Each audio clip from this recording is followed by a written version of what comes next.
খ্রিস্টপূর্ব যুগের রোমান সম্রাট ডেসিয়াস মূর্তি পূজা প্রচলন করেছিল। সে আদেশ দিয়েছিল তার রাজ্যে সবাইকে মূর্তির সামনে সিজদা করতে হবে। যারা অমান্য করবে তাদেরকে মৃত্যুদণ্ড দেওয়া হবে।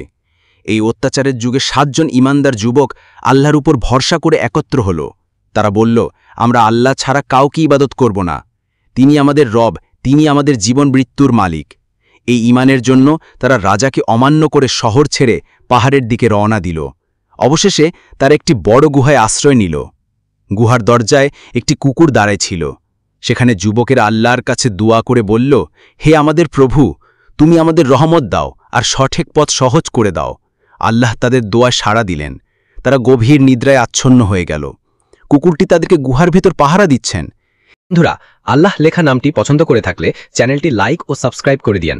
দিন, মাস, বছর কেটে গেল, কিন্তু তারা ঘুমিয়েই রইল।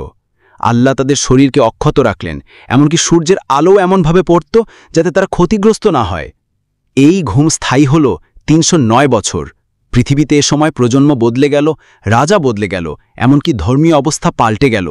একদিন আল্লাহ তাদের ঘুম ভাঙালেন। তারা ভাবল হয়তো একদিন বা অর্ধেক দিন ঘুমিয়েছে। খাবারের জন্য একজনকে শহরে পাঠালো।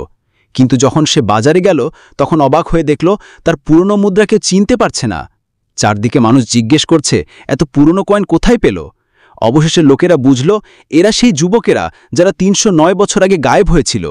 এই ঘটনা দেখে সবাই বিস্মিত হল। আল্লাহর কুদরত ও পুনরুত্থানের নিদর্শন তারা চোখে দেখল।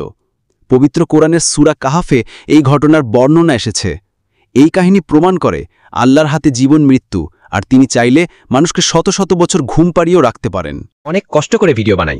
ভিডিওতে একটি লাইক ও কমেন্ট করে দিলে আরও নতুন ভিডিও বানাতে উৎসাহ পাই।